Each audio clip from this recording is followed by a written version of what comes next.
siyang laging nalilimutan at yun ang gusto nating bigyan ng tuon sa sandaling ito. Atin muna ang muling tunghayan ang karaniwang kailangan ng tao. Yung alam na natin kailangan natin yon at lagi nating hinahanap tulad ng pagkain, inumin, kanlungan o bahay, damit.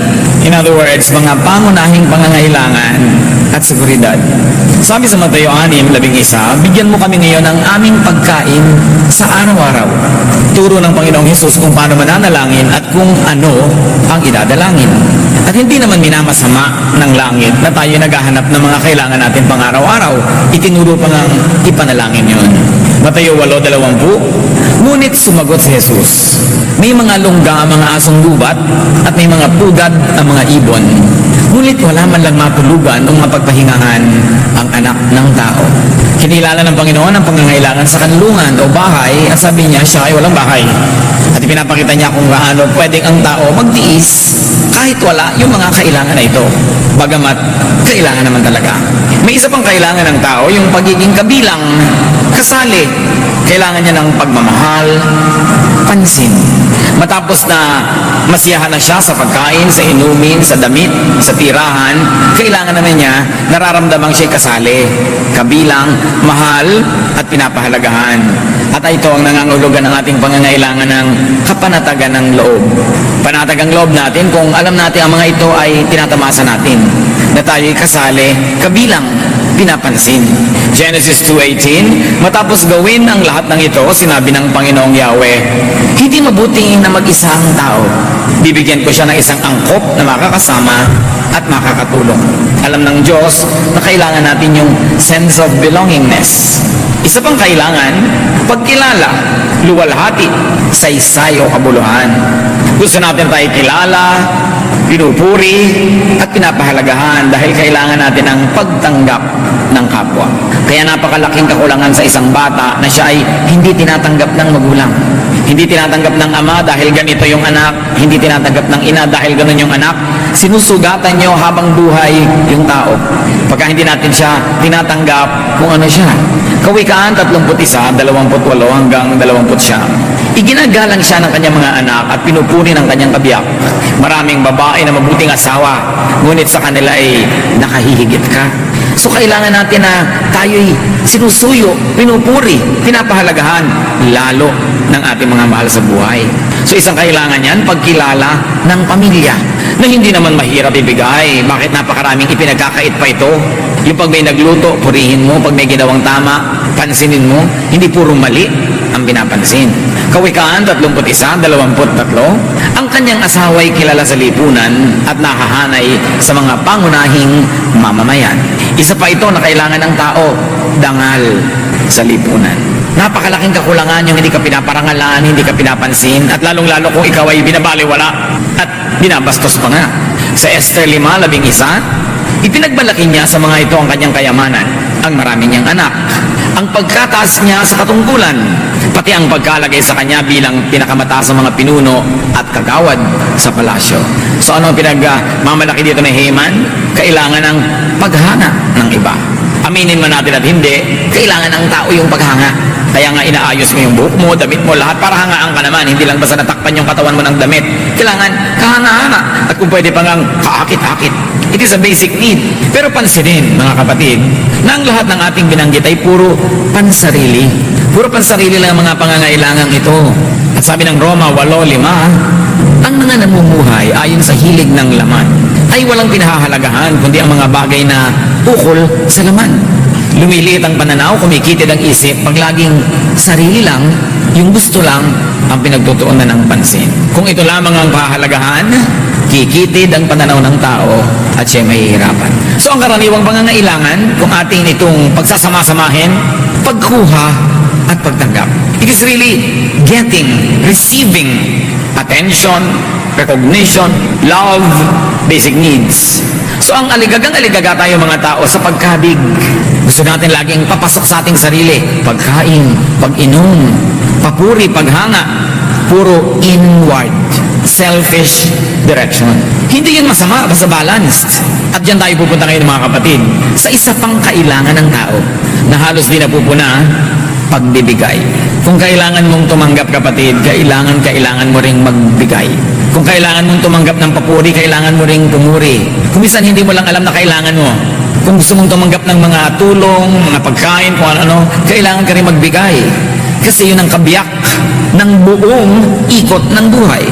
Sa buhay ng mga halaman, ay may tinatawag ang mga biologists na transpiration. Ano yun?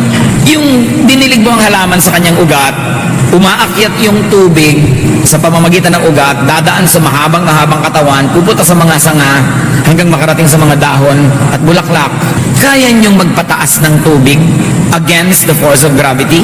Pero bakit yung tubig na sinasawsawan ng ugat ay nakakaakyat sa kataas-taasang dulo, maging ng mga napakatatayog na mga puno?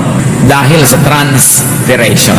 Yung transpiration, lumalabas yung tubig in a form of vapor doon sa mga dulo ng halaman, sa mga maliliit na mga pintuan ng dahon, sa mga maliliit na mga buka o mga bukas na bahagi ng kanyang mga dahon at bulaklak at mga dulo, para yung pumapasok na tubig masipsip paakyat.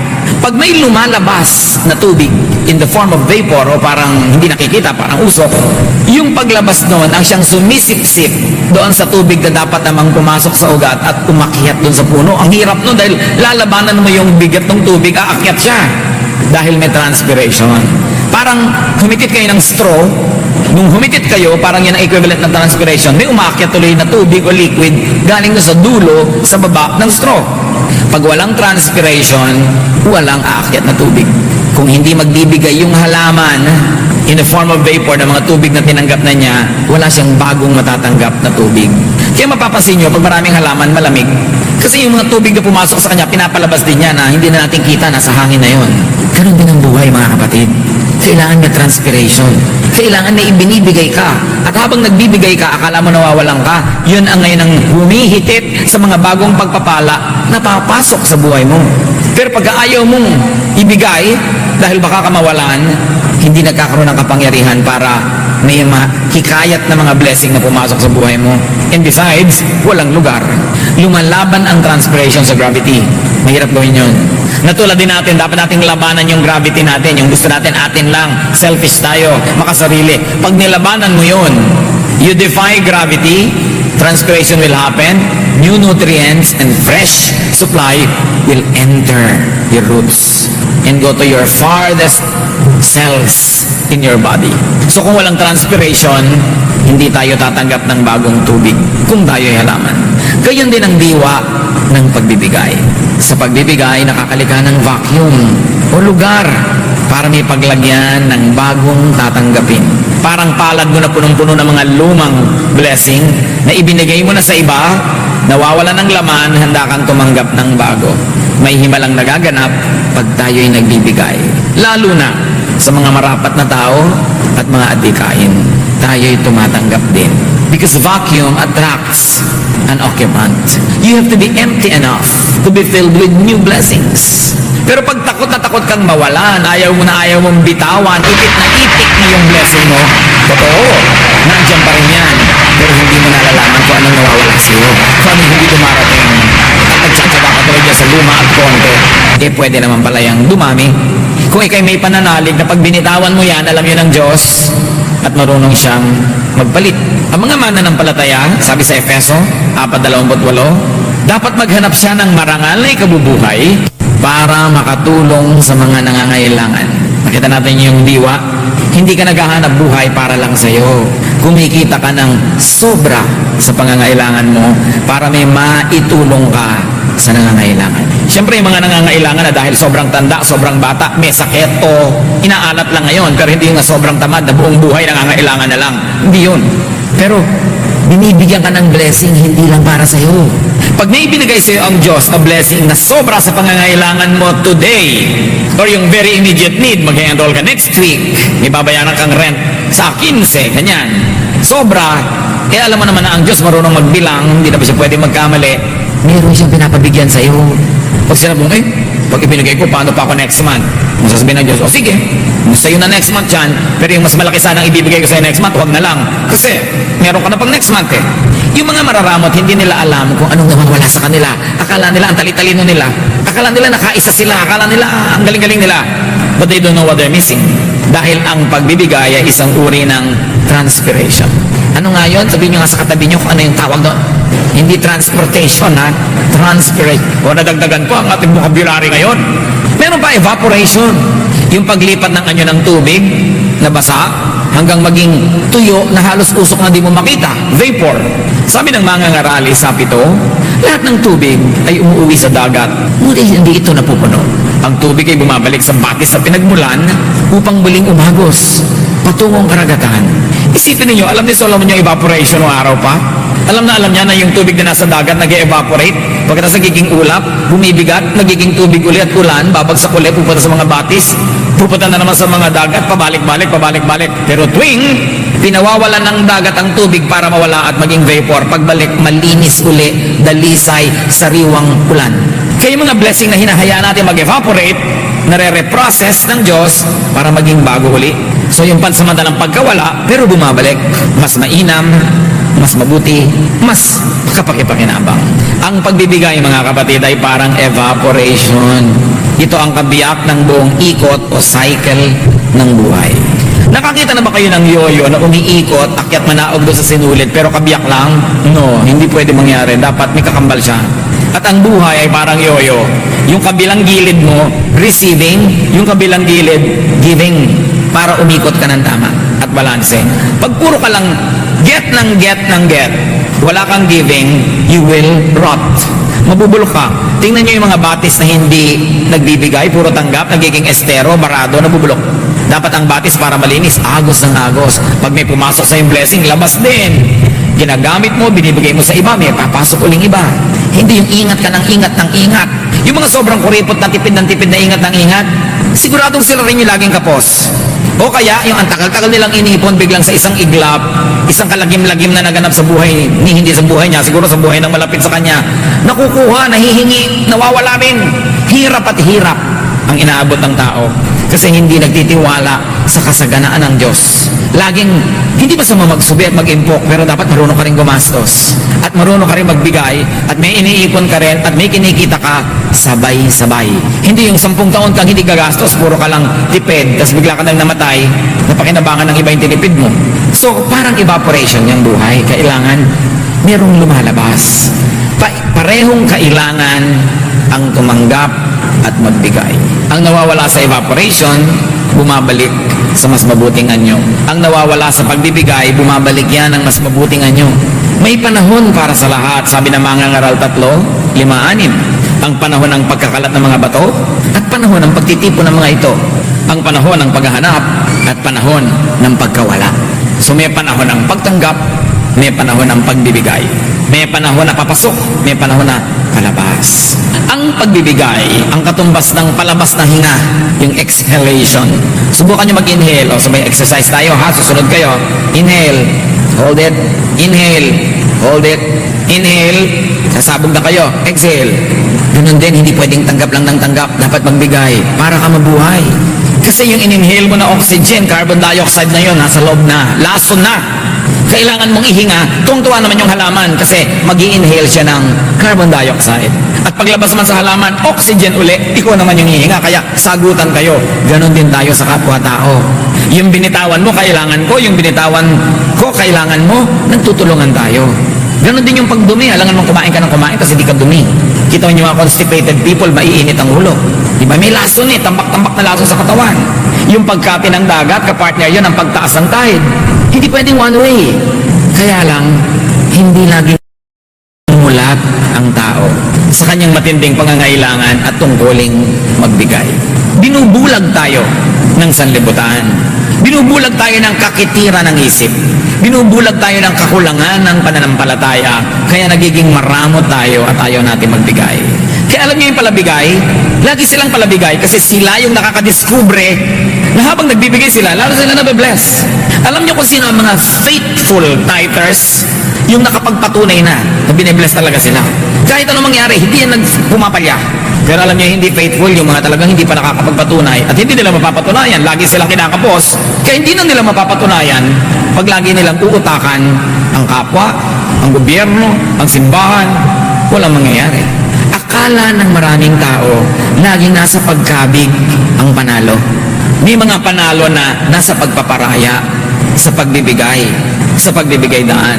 Lucas 12:48, ang binigyan ng maraming bagay ay hahanapan ng maraming bagay. At ang pinagkatiwalaan ng lalong maraming bagay ay pananagutin ng lalong maraming bagay. Kumisang tanong ng mga tao, mabihira naman, umasenso nga ako, dumami nga ang pera ko, pero dumami naman yung manghihingi. Of course, ang kausap natin yung mga meron, ha? Kaya ka nga pinaparami ng Diyos, para makapagbigay ka rin sa iba. Hindi ko kausap yung mga manghihingi. Huwag ninyong i-quote yan, ha? Kuya, kaya ako nga pinaramihan ng Diyos para ibigay mo sa amin. No, hindi kayo kausap ko dyan. Pero merong ganun talaga. To whom much is given, much is required. Mas malaki ang pananagutan, mas malaki ang mga pagpapalang tinatanggap sa buhay. Ngayon, hindi lang pera yan. Kung isa ang pagpapala sa'yo, malakas ang katawan mo, hindi ikaw ngayon ang nag-aalaga sa mga may sakit. Mas mahaba ang pasensya mo, ikaw ngayon ang nagpapasensya doon sa mga makikitid ang utak. Kung anong ibinigay sa'yo, yun ang hahanapin ng Diyos na gamitin mo rin sa ikabubuti ng lahat. So kung walang pagbibigay, wala ring transpiration, walang evaporation, walang pagdumi, walang buong ikot ang buhay, kalahati lang, walang kabiyak ang yoyo, walang balanse, hindi iikot. Ang isang pagkakamali ay yung pagtotoo ng pansin sa pagtanggap at pagkuha lamang. Akin yan, akin yan, akin yan. Kung isang tuloy nakakadalang magbigay. May mga magkakapatid, bibigyan mo ng, halimbawa, isang box ng tsokolate, napunta na sa panganay, kinanya na lang niya, sa susunod, wala na magbibigay, kasi sabi niya, susuluhin lang naman niya. Hindi alam ngayon ni panganay na kahit naging sakim siya na ang dami niyang nakain nung una, dapat pala nung susunod, meron pa uli, pero hindi na lang nagbigay dahil nakitang ang sakim-sakim naman niya. Huwag na lang. Santiago 4, 1-3. Saan ang gagaling ang inyong mga alitan at pag-aaway? Hindi ba't nagmumula yan sa masasamang nasa na naglalaban-laban sa inyong kalooban? Mayroon kayong minimithi, ngunit hindi nyo makamtan, kaya't papatay kayo kung kailangan. Mapa sa inyo lamang yun. May mga bagay na gustong-gusto inyo, ngunit hindi nyo maangkin, kaya't kayo nagkakagalit at naglalaban-laban. Hindi ninyo nakakamtan ang inyong minimithi dahil hindi kayo humihingi sa Diyos. At humingi man kayo, wala rin kayong natatanggap dahil hindi tama ang inyong layunin. Humihingi kayo upang mapagbigyan ng inyong kalayawan. So kitang-kita natin dito yung malinaw na mensahe. Kung tama lang ang puso mo, tama ang iyong layunin, tatambakan ka ng Diyos ang blessing. Itama muna bago humingi. Yung pagtutuon sa pagkabig lamang, isang napakalaking kamalian. Mas maraming kinakabig, mas lumalala ang nararamdamang paghihigahos at pangangailangan. Hindi nyo ba napapansin yan? Pag mas marami ka ng kinikita, mas parang kulang na naman. Pag lumaki na nga yung sweldo mo, kulang pa uli. Lumaki na nga yung bahay mo, masikip pa. Laging kulang at kulang pag hindi ka marunong maging mapagpasalamat. Mangangaral 4-4, nakita ko rin ang tao'y nagpapakapagod upang mahigitan ang kanyang kapwa.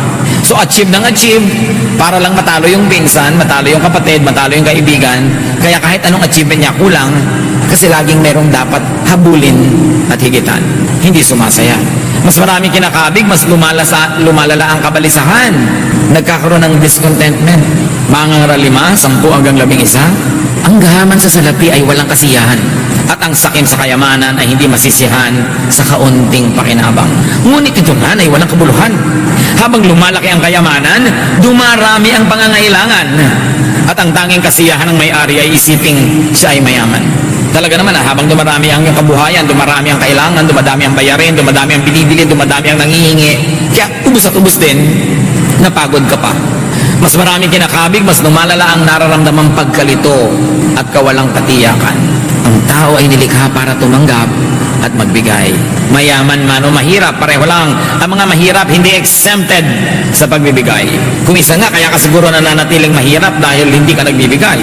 Exodo 30:15, pareho ang halagang ibabayad na pantubos ng mayayaman at ng mahihirap, walang labis at walang kulang. Yan daw yung mga offering, pantubos ng kasalanan. Kailangan pare-pareho. Hindi mo sasabihin, mahirap naman ako. Para mabuo ang sarili, kailangan ng tao na magbigay. Lucas 6:38, magbigay kayo at kayo'y bibigyan ng Diyos. Kailangan natin magbigay ng mga material na bagay. Yan ang pinakamadali, material na bagay. Kawikaan 25:21. Kapag nagugutom ang iyong kaaway, pakainin mo at painumin kung siya'y nauuhaw. Pansinin ninyo mga kapatid, sino daw yung nagugutom na papakainin, papainumin? Kaaway. E di lalo na kung anak mo, asawa mo, kapatid mo, kasambahay mo, lalo mong dapat pakanin. Eh, ang utos na nga dito yung extreme, yung kaaway. Sino pa ang hindi mo dapat pakainin? Kailangan natin magbigay ng pansin, pagmamahal, pag-aaruga sa kapwa. In other words, paglilingkod. Hindi naman lahat may perang ibibigay, pero meron ka namang 24 hours, may kamay ka, may paa ka, may lakas ka, pwede ka maglingkod.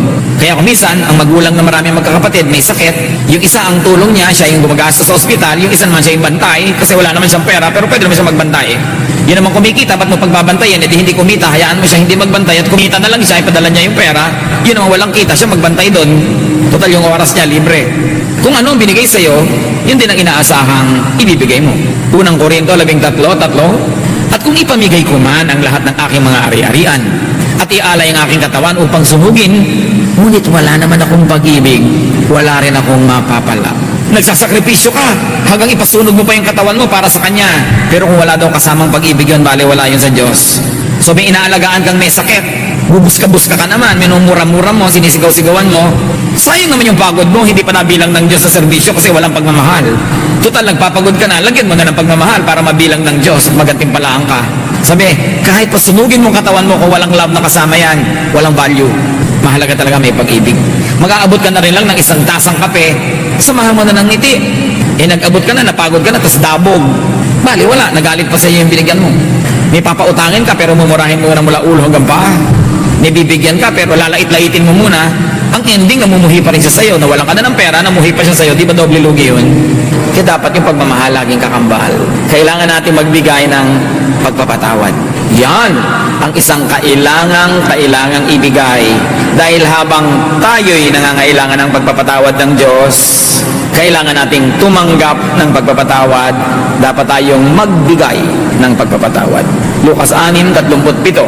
Patawarin ninyo ang inyong kapwa at kayo'y patatawarin din ng Diyos. Sayang yung simba ng simba tapos hindi naman nagpapatawad. Baliwala. Kailangan natin magbigay ng buhay. Every day, people die many kinds of deaths. May namamatay ang pag-ibig, may namamatay ang emosyon, may namamatay ang pag-asa, may namamatay ang sigla. Hindi lang katawan ang namamatay. At dapat tayo na may buhay, may pag-asa, may sigla, magbigay nun sa kapwa. Mateo 10:39. Ang nagsisikap na papanatili ang kanyang buhay, ang siyang mawawala nito. Ngunit, ang mawala ng kanyang buhay alang-alang sa akin, ay magkakamit nito. So kung sino yung nagsasakripisyo ng tama, siya ang magkakaroon ng tunay na buhay. Kailangan natin ibigay yan sa ating kapwa. And literally, kaya nga tayo lagi nagdodonate ng dugo. Kasi buhay yun. Mga kapatid, ugali natin mag-donate ng dugo dito regularly. Nakapag-donate na ba kayo? Kasi alam nyo, marami mga tumatawag sa atin, mga kapatiran natin kumisan, laging nagigipit, may dengue, bumababa ang mga platelets, may ganito at may ganon, walang mga dugo. Pero dahil sa pag-donate natin ng dugo sa Red Cross, may priority tayo. Nabibigyan nila tayo ng pansin. Pag tayo, lalo mga members natin at mga kamag-anak at mahal sa buhay nangangailangan. Kaya, tuwing kaya nyo mag-donate kayo. Kaya please, huwag kayo magpatato. Kasi pag nagpatato kayo, hindi kayo pwedeng donor. Sayang ang dugo. Diba? I-drawing nyo na lang, yung nabubura-bura. Pero pagka namantsahan yung balat, mapasok sa dugo nyo yung lason, hindi na kayo pwede mag-donate. So, if you cannot give, how can you receive? Mahalagang nagdo-donate lagi. Tuwing kaya nyo. Ano ba, may nangangailangan, meron na kayong pera, i-donate nyo. Merong mag-enroll, kulang, kahit 20%, idagdag nyo, natuloy siya. Alam nyo ng Diyos. Alam na alam niya yon. Walang-wala kayong kalugihan. Yan ang tunay na matalino, yung mapagbigay. Kung hindi ka na mapagbigay dahil ikay mabait, magbigay ka na lang dahil matalino ka. Dahil alam mong ibe-bless yun ng Diyos. Kailangan natin magbigay ng kung ano-ano ang meron tayo. Sari-sari naman binibigay sa atin. Kaya iba-iba rin ang inaasahan ng Diyos na ibibigay natin. Pero dapat kung ano yung kaya mo, dalhin mo, sagutin mo. Lucas 14:27. Ang ayaw magpasa ng sarili niyang krus at sumunod sa akin ay hindi maaaring maging alagad ko. Dapat ang lahat ng sumusunod kay Jesus may pasan. At yung pinapasa natin, yung kung ano ang ibinigay sa ating kakayanan, talento, at mga giftings. Kanya-kanyang gawa, kanya-kanyang bigay, pero walang exempted. Gawa 20:35. Alalahanin natin ang salita ng Panginoong Jesus. Higit na mapalad ang nagbibigay kaysa tumatanggap. Kaya nga pag ibinigay kang ganon, tapos sasabihin niya, thank you. Sa loob-loob mo lang, thank you for giving me an opportunity to give. Because God will bless me. Papasalamat ka rin. Kaya lang, hindi mo laging sasabihin sa tao yun, baka laging humingi. No? Sa loob-loob mo na lang. Kasi may mga abusadong hindi kayang maintindihan yon, sasamantalahin nila. May isang malaking daya ang buhay na ang pagkabig lamang ang kailangan ng tao. Na yung kumakabig lang ang nananalo, hindi yung totoo. Kawikaan 11:24, ang taong mapagbigay ay lalong yumayaman, ngunit naghihirap ang tikom ang kamay. Yung mga tikom ang kamay, yun ang maghihirap. So lumaya tayo sa pandaraya ng kasakiman. Inhale, exhale, receive, and give. 2 Korinto 1:3-4. Purihin natin ang Diyos at Ama ng ating Panginoong Jesucristo. Inaaliw niya tayo sa ating mga kapighatian upang sa pamamagitan ng kaaliwang tinanggap natin sa Kanya ay makatulong naman tayo sa mga nahahapis. Pag pala tayo ay binibigyan ng ginhawa ng Diyos, hindi lang para sa atin yon, dahil sa ating pagginhawa, makakaya na nating magbigay din ng ginhawa sa iba at nakukumpleto yung buong ikot ng buhay. Yung tinanggap mo, ibinigay mo naman. Tinanggap mo sa Diyos, ibinigay mo sa iba, at sabi ng Diyos, aariin kung ginawa nyo sa akin ang lahat ng ginagawa nyo sa mga kapuspalad at mga nangangailangan. So bumalik sa Diyos, yun ibinigay niya. At dahil bumalik, ginanahan siya, bibigyan ka uli, ibinalik mo uli, pabalik-balik, paikot-ikot.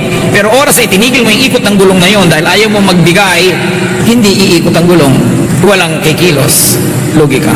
Ano kayang pagpapalang nakalaan sa inyo ang hindi nyo matanggap-tanggap ngayon dahil meron kayong dapat ibinibigay na hindi nyo binibigay?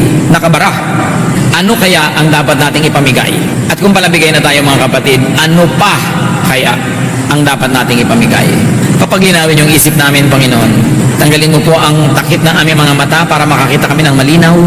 Yung inilalagay ng aming kaaway na mga takip sa mata namin na selfishness, greed, self-centeredness, alisin niyo po. Mamulat kami sa ganda, sa katotohanan ng pagbibigay. Hindi lang dahil gusto naming bigyan niyo pa kami, kundi pangunahin na dahil nabigyan niyo na kami. Ipakita niyo sa amin, Panginoon, na sa aming kabaitan at pagkagandahang loob, pati yung kabaitan at kagandahang loob ng aming kapwa ay nahihikayat na ilabas niya. That with our righteousness, we encourage the people to be more righteous. That with our selfishness, we teach them to be selfish too. Pagbulay-bulayan natin, mga kapatid, ang kahulugan ng isa pa nating kailangan. Sa ilang saglit ng katahimikan, hayaan ang Panginoong Diyos ang magbigay sa atin ng marami mga ideya kung ano pa ang iniintay niyang ibigay natin kung kanikanino at kung ano pa ang iniintay niyang ibigay sa atin. Panginoon, kayo po ang tumakos sa mensaheng ito. Kaya maglagay ng tulbo, bigyan niyo ang bawat isa ng kakayahang mailapat ito sa aming mga buhay.